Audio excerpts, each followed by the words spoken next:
Hey guys, Robert Kanaat here. I'm in Orlando and I'm at the Funnel Hacking Live event. So it was a 4-day event with Russell Brunson. And it was pretty epic. And I just wanted to talk a little bit about the actual event itself and kind of how I actually ended up here, which is a pretty crazy story. So I met Russell Brunson basically by interviewing him and doing like probably about a dozen articles about him. He's somebody that I actually had knew about really long time ago, kind of when he was doing the whole .com secrets continuity or whatever it was called.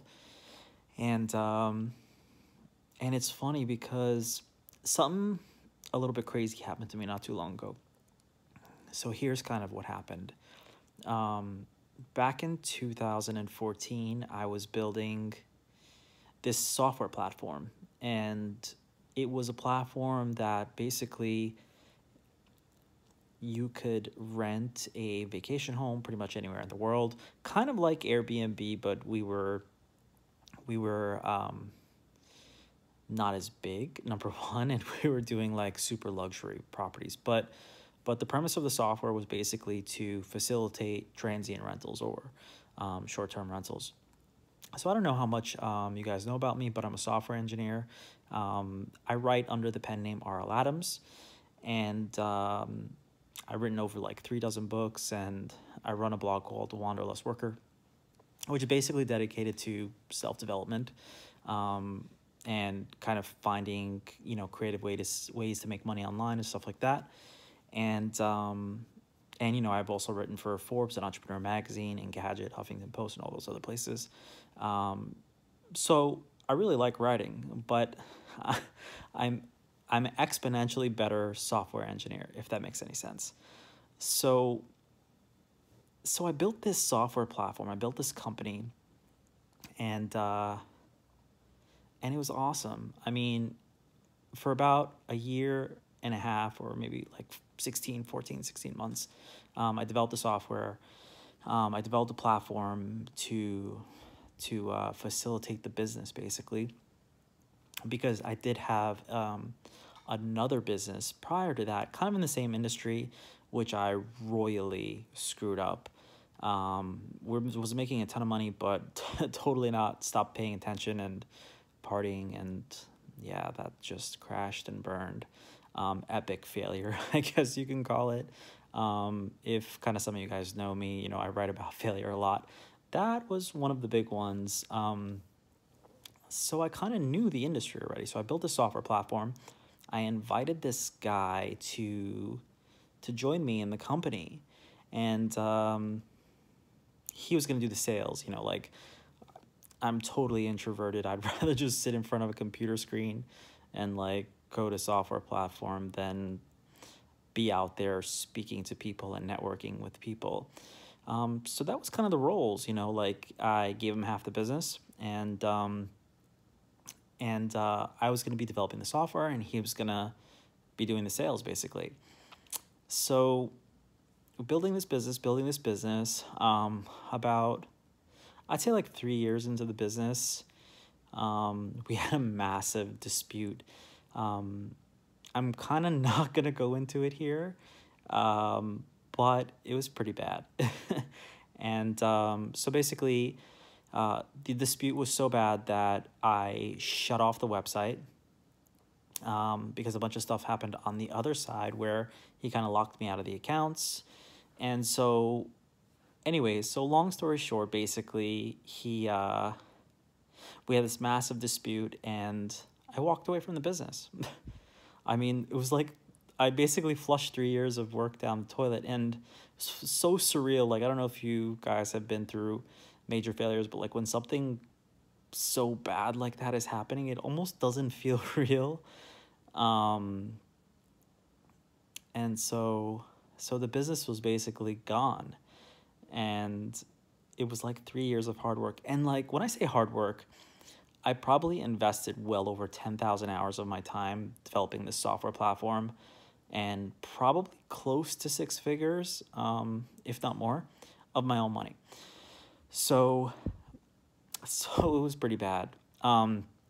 Crazy thing is, like 6 to 7 months later, I find out that he's suing me, and I had gotten no documents about it because I wasn't in the country, and somehow a document shows up at my mom's house, probably purposefully, um, and long story short, basically, um, the case was settled, and I've got full rights to my intellectual property. We call it IP, and to me that was the most important thing.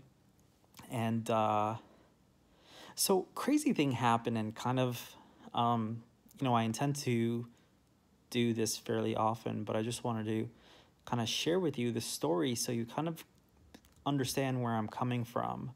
Um, the crazy thing happened was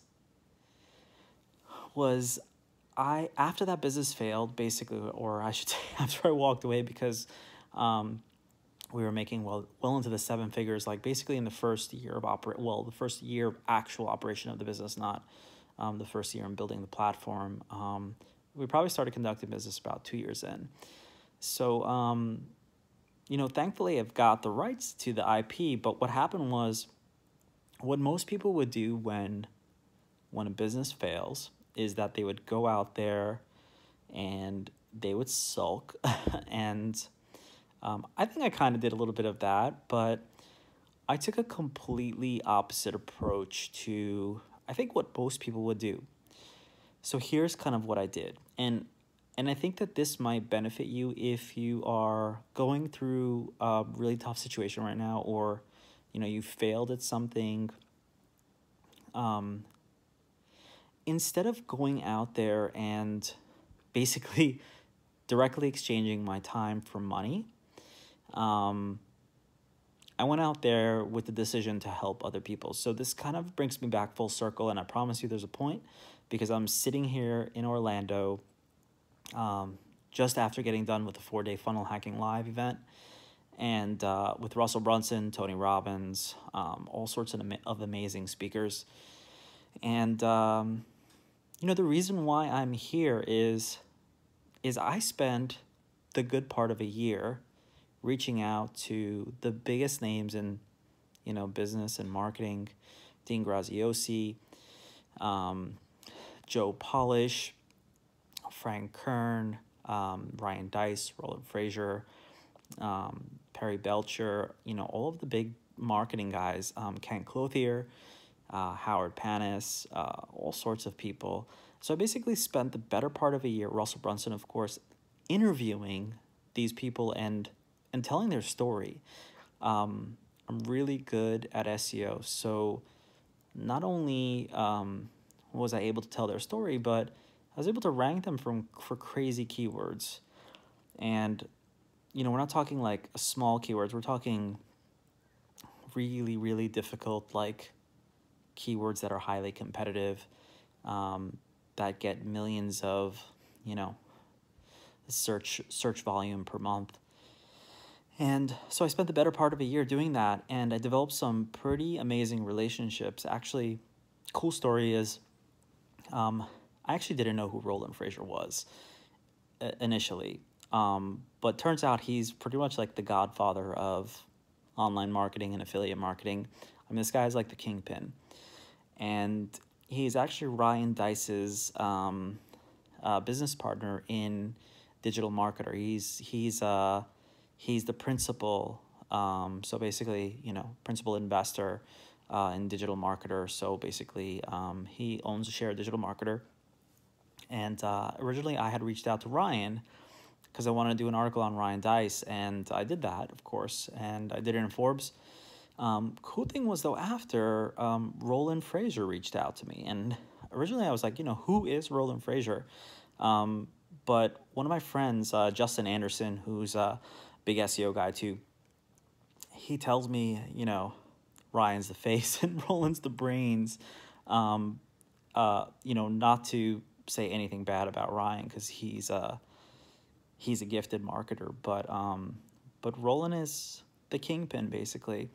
And one of the best relationships that I developed during that time was to Roland, even though I didn't know who he was, because he was Ryan's partner, and he asked me for some press. I happily did it. You know, I never accepted a dime for doing any articles about these people. I wanted to help them so that I could develop the relationship. You know, that's all I wanted. I didn't know where it would lead. And I think that's an important lesson basically in business or success or whatever, is like go out there and help other people. Russell Brunson calls this the Dream 100. Something I didn't really, know about. All I knew was I sat in a freaking room for like 3 years developing this software platform, and I let my business partner do all the networking and the sales basically. So I was kind of like the silent partner, but it was my business. Like I created the website, I designed the logo, I built the software, I created the sales systems. Basically, like, I said where we would market everything. Like I got the thing running. I didn't do the sales, but the entire business I architected, and that's like what I really like to do. I like to architect businesses. So I spent 3 years basically doing this, building these systems, and walked away from the business, but I was like behind closed doors. And so when the whole thing fell apart, I had no contacts. My business partner took all the contacts basically. He was dealing with the people, all the owners of the properties, and the people who did the bookings.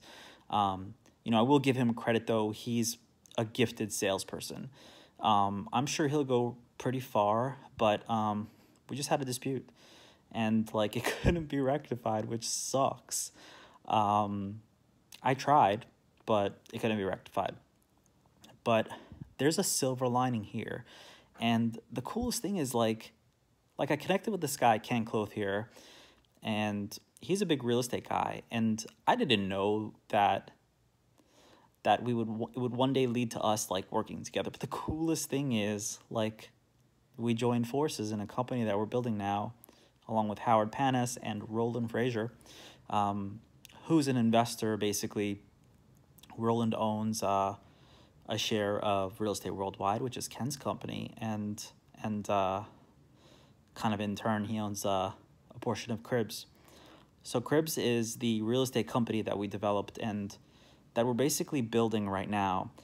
So it's not a vacation rental company. It's basically real estate blockchain. So our goal is to decentralize the multiple listing service, the MLS, because buying and selling a home is a royal pain in the U.S. Don't know how it is, where you live if you're watching this from a different country, but buying or selling a home in the United States is really difficult. There's a lot of parties involved. There's a lot of pain points. So cool thing was, one day I was showing Kent like the software, the whole thing that I had built. And I remember him saying like, hey Rob, what would be really cool? If we could use this in the real estate industry to buy and sell homes. What he said to me, actually the exact words he said to me were, it would be amazing if we could use this to remove the real estate agent from the transaction. He's like, that's exactly what I thought when you were showing me this.